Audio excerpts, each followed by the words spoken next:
The world's eyes turned to Moscow. Victory Day celebrations were near, but this year, something unexpected took center stage. A Russian jet touched down. The cabin door opened. Out stepped a young African president, Captain Ibrahim Traore. No suit, no tie. He wore full military gear, rifle slung over his shoulder, pistol at his side. The Kremlin runway fell silent. Flags fluttered, cameras clicked, onlookers froze. This wasn't just another leader stepping off a plane. This was a statement, a challenge to the old world order. He didn't arrive through normal diplomatic channels. He didn't come on a commercial flight or a Burkina jet. He came in a special Russian aircraft, dispatched directly by the Kremlin. The Burkina presidency simply said, "President of the transition arrived Thursday in Moscow." But what followed was far from ordinary. From the moment he touched Russian soil, his presence stunned the world. Because this wasn't just a visit, it was history being made. No other African leader had ever appeared like this, and the message was clear. He came not as a guest, but as a partner. What signals did his presence send? Why did Russia choose him, a 36-year-old revolutionary leader who rose through a military coup, who cut ties with France, and who openly challenges neo-colonialism? The answer is simple. Because Ibrahim Traore represents a new chapter, one where Africa stops asking for permission, one where alliances are being rewritten in real time. And in Moscow, under the shadow of Red Square, this defiance was on full display. The world watched the images, but few understood what was happening behind the scenes. This was not diplomacy as usual. This was power being repositioned. From West Africa to Eastern Europe, lines are shifting, and standing at the center of it all was a young soldier president in a red beret. So ask yourself, what were the 10 shocking moments the media didn't explain? What did every step he took on that runway mean for the future of African politics? By the end of this video, you'll understand why Captain Traore is becoming the most watched African leader on the global stage, and why his visit to Moscow may mark the start of a new geopolitical era. President Ibrahim Traore of Burkina Faso arrived onto Vnukovo Airport in Moscow to participate in Russia's Victory Day celebrations. He traveled aboard a Russian presidential aircraft, specifically the Ilyushin Il-96-300 with registration number RA-96019. This aircraft is part of the Russian government's VIP fleet and is typically used for transporting high-ranking officials, including President Vladimir Putin himself. When the cabin door opened, the cameras clicked. There he was, tall, calm, dressed not in a suit, but in full olive-green military uniform. The red beret of his paratrooper regiment sat firmly on his head, a pistol at his hip. His steps were slow, controlled. He walked like a soldier, not a politician. No velvet-lined limousine waited, only the quick clicks of Russian and international press cameras. From Ouagadougou, the official note was modest. The president of the transition arrived this Thursday in Moscow. Behind this quiet theater was something deeper. In a time of escalating global tensions, when NATO and Russia eye each other across fractured lines, Vladimir Putin had chosen to fly in a 36-year-old African revolutionary, not as a courtesy, but as a signal.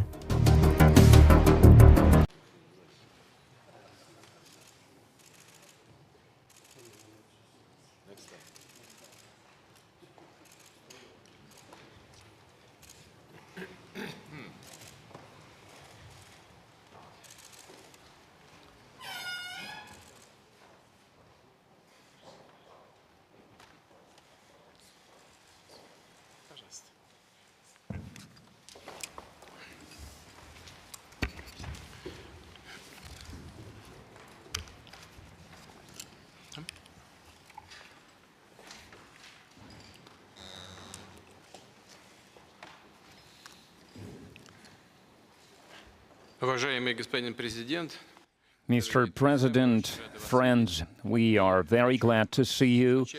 And first of all, I would like to thank you once again for making this decision to participate in the commemorative events to honor the 80th anniversary of the victory in the Great Patriotic War.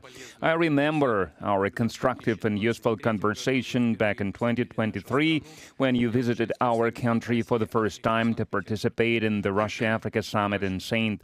Petersburg. This time, your visit to Russia to celebrate the 80th anniversary of the victory is a great symbol, and it reflects the friendly character of relations between Burkina Faso and Russia. And I would like to mention your contribution, your country's contribution to defeating German Nazism and its allies. Some 30,000 Burkinabe fought with the anti-Hitler coalition forces under the guidance, under the leadership of legendary Frenchman Charles de Gaulle. And now we are united by our joint goal to fight against terrorism and extremism, and we will continue to support the Republic and restoring constitutional and lawful order, to fight against unlawful factions that are still operating in some parts of Burkina Faso. In recent years, we have accomplished great progress in mutually beneficial cooperation in various fields. In the end of 2023, after more than 30 years of hiatus, the embassy of Russia in Ouagadougou was turned operational again. And the economic operation is also important, even if trade is modest. It's growing, which is a good trend, and we need to preserve it. And we will continue to work together on further strengthening our economic ties and diversify further our trade cooperations. And it was useful to hold economic days of Burkina Faso in Russia that were held in 2024. And it was attended by the high-level Burkinabe delegation led by the Deputy Prime Minister, and we are working now on establishing intergovernmental commission. We have already established a working group to look into that matter, and we will continue to support your country in training personnel in 2024 and in 2025. The quota of Russian state scholarship for Burkinabe nationals was more than doubled, and this year we are ready to receive 27 more students from your country at the state's expense, and in total, more than 3,500 Burkinabe received higher education in Russia. Cultural and humanitarian ties also play an important part, and it is assisted by the Russian house that is operating in Ouagadougou since 2024. In particular, they are teaching Russian language there. There is a great potential in cooperation in the field of healthcare and sanitary regulations. Recently, on April 24-25, Madam Popova visited Ouagadougou and discussed the development of scientific and research infrastructure and training of personnel. We also prioritize humanitarian support for Burkina Faso. Last year, we allocated 25,000 tons of wheat free of charge, and this month we are going to send a large supply of other food products to Ouagadougou. We appreciate the support from Burkina Faso and many international platforms, including the UN and other multilateral platforms. A useful format of cooperation is the consultations between Russia and Sahel States Confederation. April this year, such a session was held in Moscow with foreign ministers. There are good prospects in many areas, and we will have a chance to discuss some of them today. Thank you for your attention. Thank you very much. Congratulations, Mr. President. I hope I pronounced my felicitation properly.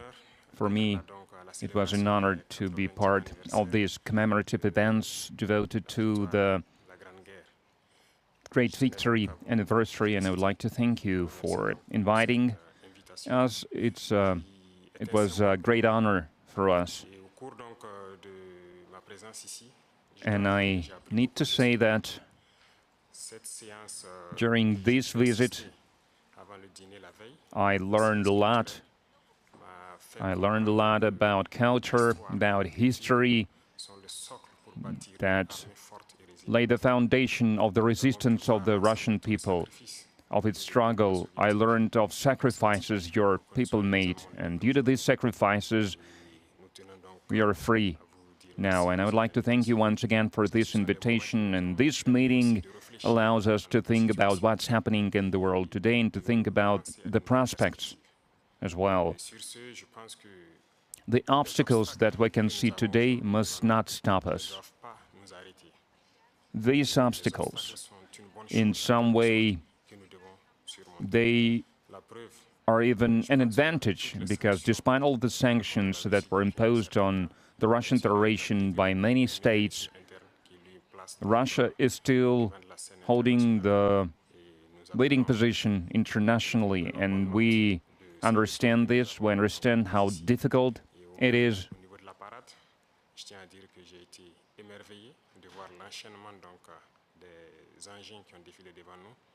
And I watched the parade, I watched the soldiers marching in front of us during the parade. I saw the equipment, including the tanks that from the times of World War II, and I saw the modern equipment, and we would like to see the cooperation between our countries developing rapidly, developing swiftly, and acquire new shapes and forms. We thank you for your attitude towards Burkina Faso. Today I visited Mendeleev Institute, and we understand that apart from defense and security, there is another essential field, which is science and education, and we would like to see Russia assisting us in training and educating our youth to help us to develop our own industries, our own enterprises. Machinery, other types of manufacturing, because it's very important for Africa.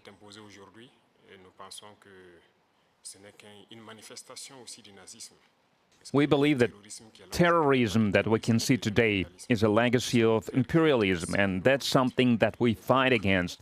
If we put an end to this war, if we have a strong army, then we can develop our motherland.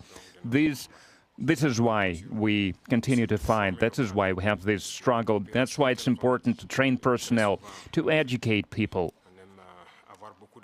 In Africa, Africa needs a lot when it comes to equipment, when it comes to technology and machinery, and there are a lot of expectations in this regard. And that's why we still need to do a lot, we need to work a lot, and we would like to request an assistant, and the most important thing you can help with is this exchanges, transfers of technology, exchange of experience. We need to understand how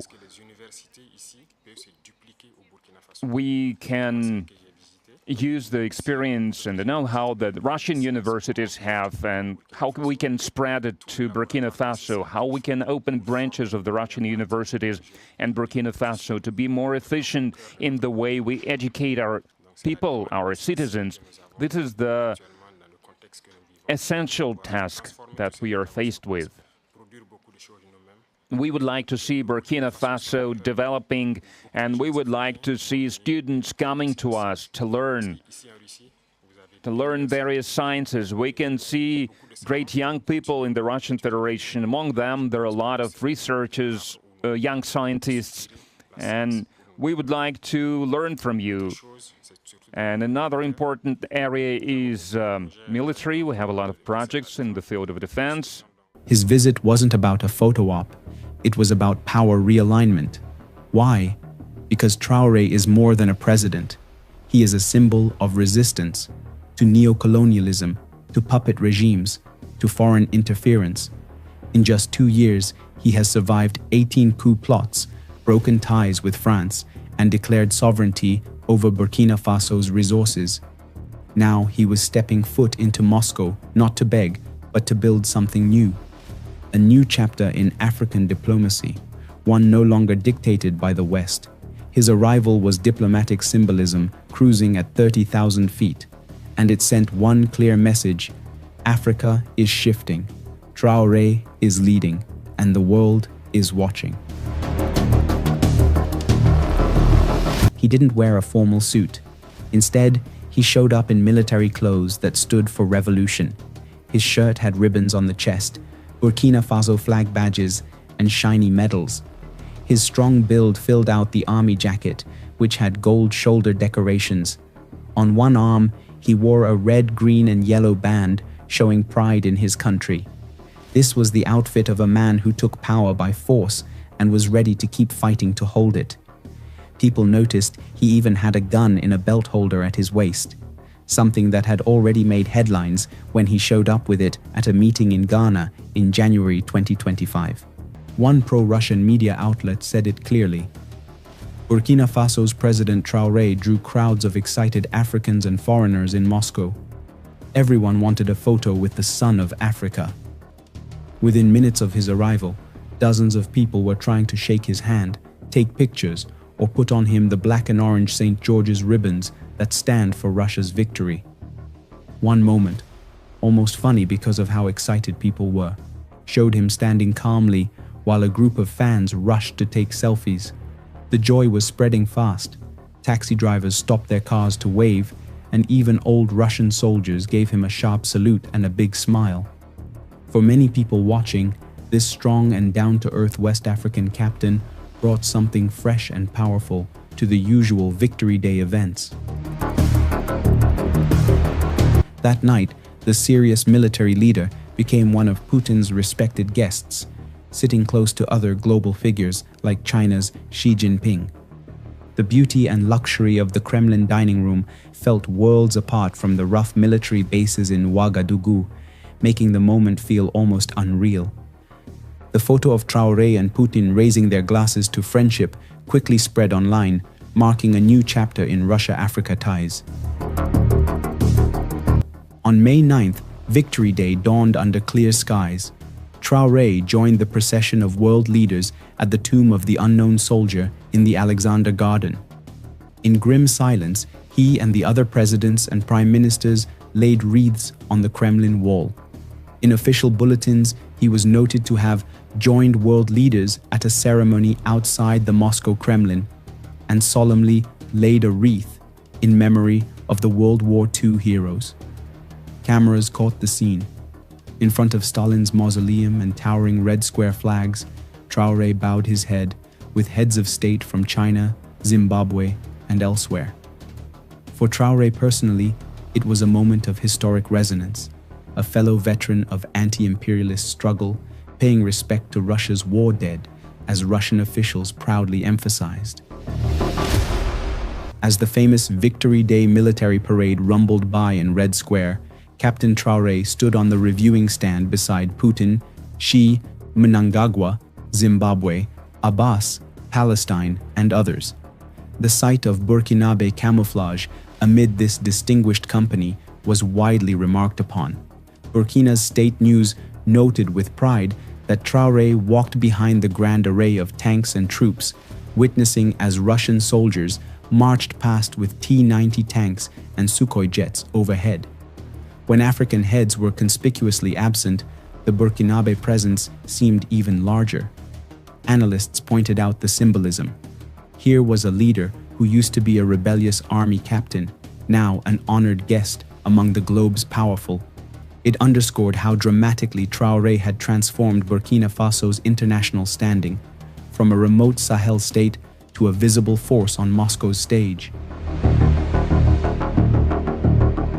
The morning after Victory Day, Traore visited Moscow State Technological University, Mendeleev University, to give a talk, another surprise stop on his schedule. President Burkina Faso, Ibrahim Traore.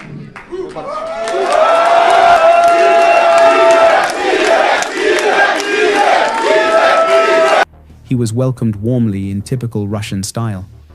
African students at the university started singing and dancing as he arrived. Two students in uniform came forward with a traditional welcome, offering him a round piece of bread placed on a decorated cloth with a small bowl of salt. In one unforgettable photo, Traore is seen watching as the bread is handed to him, a kind gesture that has been part of Russian hospitality for hundreds of years. The official report said, African students welcomed him with songs and dances, and the university prepared bread and salt to honor his visit. It was a powerful scene, a soldier from Burkina Faso being welcomed like a hero in the middle of Russia, showing friendship through culture and tradition. Traore sat down with President Putin in the Kremlin. This was one of the most closely watched moments of the trip. Briefings had promised discussions on strategic issues between the two heads of state. While no formal communique was made public, insiders said the agenda included security and defense cooperation, a topic long anticipated by many observers. In fact, Reuters had reported in August 2023 that Moscow's deputy defense minister had already visited Ouagadougou to explore possible military cooperation with Traore's regime. Among the areas discussed were training of Burkinabe troops, even pilots, in Russian academies. Now, in Moscow, Traore had a chance to seal those plans over Putin's map table. Though cameras were mostly kept away, Russian press noted afterwards that the talks were held in a new, powerful dimension of cooperation, a hint at the depth of what they discussed. In fact, security cooperation was at the heart of this trip. Ahead of the visit, Russian and Burkinabe officials had quietly discussed exactly how Moscow could fill the void left by France. A Reuters report last year noted that during talks with Russian officials, Traore had explicitly laid out his wish for military aid, even asking that Burkinabe officer cadets and officers, including pilots, be trained in Russia.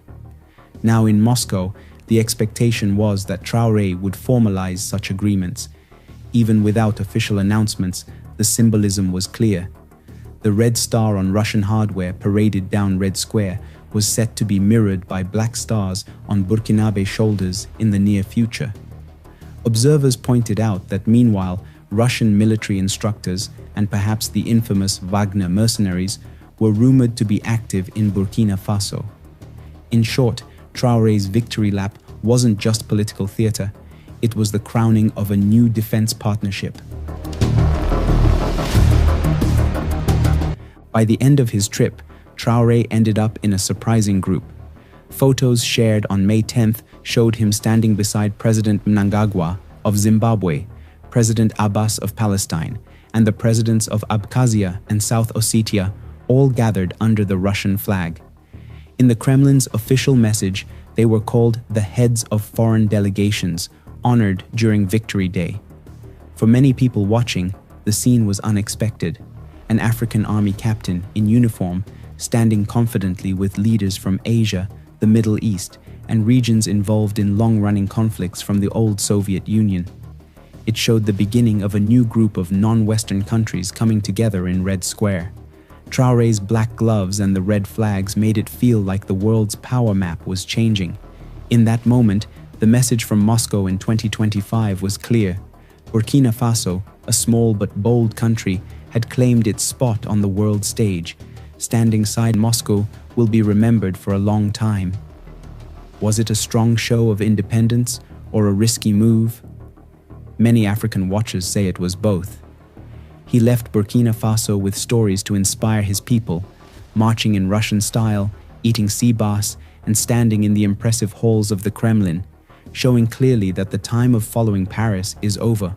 At the same time, some Western experts warn that giving so much support to Russia might have a cost, becoming too dependent or facing new outside control.